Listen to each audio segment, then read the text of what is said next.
নতুন সরকার বর্তমানে দেখতেছি আলেমদেরকে ভালোই সম্মান দিতেছে, আলহামদুলিল্লাহ বলেন।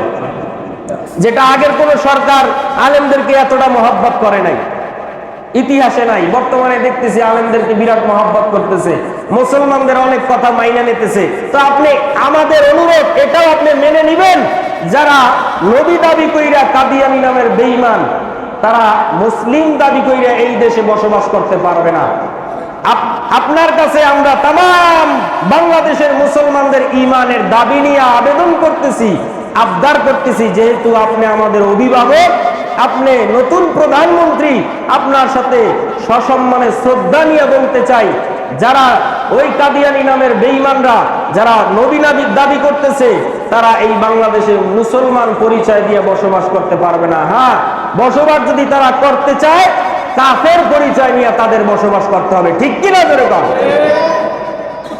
আজকে ওই নবীকে কটূক্তি করা হয়, মুহাম্মদকে যতক্ষণ পর্যন্ত তোমাদের নিজের জীবনের থেকে মায়া না করতে পারবা, তোমরা খাঁটি ইমানদার হইতে পারবা না। সুবহানাল্লাহ বলেন।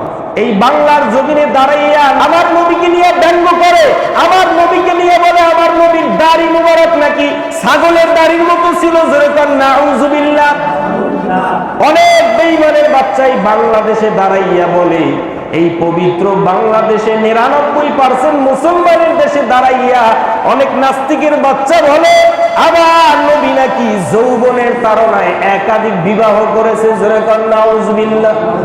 অনেক বেঈমান আজও এই জমিনে দাঁড়াইয়া আমার নবীর সুন্নাত নিয়ে ব্যঙ্গ করে, আমার নবীর দাড়ি নিয়ে ব্যঙ্গ করে, আমার আপনার নবীর বিবাহ নিয়ে ব্যঙ্গ করে।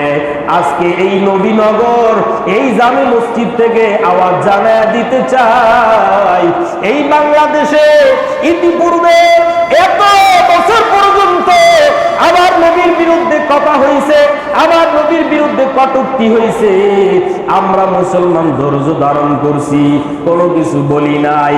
এই জমিনে যারা আওয়ামী লীগ করে তারাও মুসলমান, ঠিক কিনা? যেরকম যারা বিএনপি করে তারাও মুসলমান, যারা জাতীয় পার্টি করে তারাও মুসলমান। দল ভিন্ন হইতে পারে, কিন্তু আমরা সবাই মুসলমান, ঠিক কিনা? যেরকম আমরা যে যেই দল করি না কেন, কিন্তু আমরা প্রত্যেকেই কিন্তু মুসলমানের ঘরের সন্তান। আমরা আজকে এই মসজিদ থেকে জানায়া দিতে চাই, এরপরে যদি আর কোনো বেঈমান আমার নবীকে নিয়ে কটূক্তি করে, এক ফোঁটা এক বিন্দু রক্ত এই শরীরে থাকা পর্যন্ত আমরা মুসলমান কেউ ঘরে বসে থাকবো না। ওই বেঈমানের এই জমিনে যতক্ষণ পর্যন্ত বিচার না করতে পারবো, আমরা মুসলমান কেউ ঘরে দরজায় ফিরে আসবো না। রাজি আছি না নাই? আর যেরকম রাজি আছি না নাই? আমার নবীকে নিয়ে কটূক্তি করা হয়, যদি শেখ মুজিবের বিরুদ্ধে যদি কেউ কথা বলে, তার বিচারেই বাংলাদেশে হয়েছে কিনা? যেরকম যদি জিয়াউর রহমানের বিরুদ্ধে কেউ বলে, তার বিচার যেমন এই বাংলাদেশে হয়। বিভিন্ন নেতা নেত্রীর নামে যদি কেউ কটূক্তি করে, তার বিচার যদি বাংলাদেশে হয়, তাহলে আপনার আমার নবীর দাম কি একটু কইমা গেছে নাকি? নেতা নেত্রীর চাইতে জোরে কন, জোরে কন। কোন নেতা নেত্রীর চাইতে আমার আপনার নবীর দাম কি, মর্যাদা কি কম না বেশি? জোরে কন। শেখ মুজিবের বিরুদ্ধে কথা বললে তার বিচার যদি এই বাংলাদেশে হইতে হয়, আগেও হয়েছে, এখনো যদি শেখ মুজিবের ওই জিয়াউর রহমানের বিরুদ্ধে যদি কেউ কোনো কথা বলে, তার যেমন বিচার হয়, অন্য অন্য দলের নেতা নেত্রীর নামে যদি কেউ কটূক্তি করে, তার বিচার যদি এই বাংলাদেশে যদি জমিনে হয়, তাহলে আজকের থেকে এই আইন আমরা চাই। বর্তমান সরকারের কাছে আমরা আইন চাই। কাদিয়ানী নামের একদল বেঈমানের বাচ্চারা আছে, যারা গোলাম আহমদ কাদিয়ানী নামের বেঈমান, যে নাকি নিজের নিজে নবী দাবি করে। যেরকম নাউজুবিল্লাহ, আরো যেরকম নাউজুবিল্লাহ। যে কাদিয়ানী সম্প্রদায়ের একটা নাম আছে আহমদিয়া মুসলিম জামাত। এমপি হামজালা শিবচরের, উনি সংসদের একজন এমপি, তিনি আবদার করছে যে মাননীয় প্রধানমন্ত্রীর কাছে আবেদন করছে যে বাংলাদেশে যারা মুসলিম দাবি করতেছে কাদিয়ানীরা, এদেরকে অমুসলিম ঘোষণা করতে হবে। কি আপনারা এই দাবির সাথে একমত কিনা? জোরে বল, একমত কিনা? এটা কোনো দলের দাবি না, আওয়ামী লীগের দাবি না, বিএনপির দাবি না, জাতীয় পার্টির দাবি না, এনসিপির দাবি না। এটা হলো আমরা মুসলমান, আমাদের ইমানের দাবি। ঠিক কিনা জোরে কন?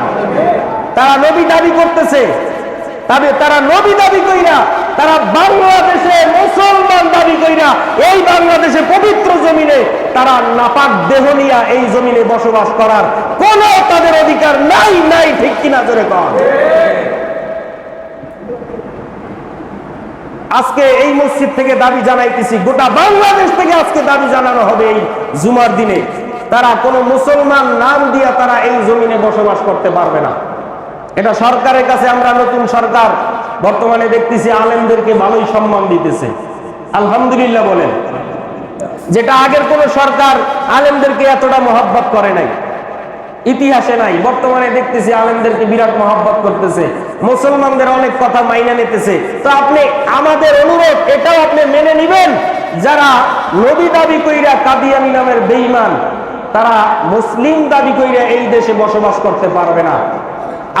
আপনার কাছে আমরা তাম বাংলাদেশের মুসলমানদের ইমানের দাবি নিয়ে আবেদন করতেছি, আবদার করতেছি, যেহেতু আপনি আমাদের অভিভাবক, আপনি নতুন প্রধানমন্ত্রী, আপনার সাথে সসম্মানে শ্রদ্ধা নিয়ে বলতে চাই, যারা ওই কাদিয়ানী নামের বেঈমানরা যারা নবী দাবি করতেছে, তারা এই বাংলাদেশে মুসলমান পরিচয় দিয়ে বসবাস করতে পারবে না। হ্যাঁ, বসবাস যদি তারা করতে চায়, কাফের পরিচয় নিয়ে তাদের বসবাস করতে হবে। ঠিক কিনা জোরে কন?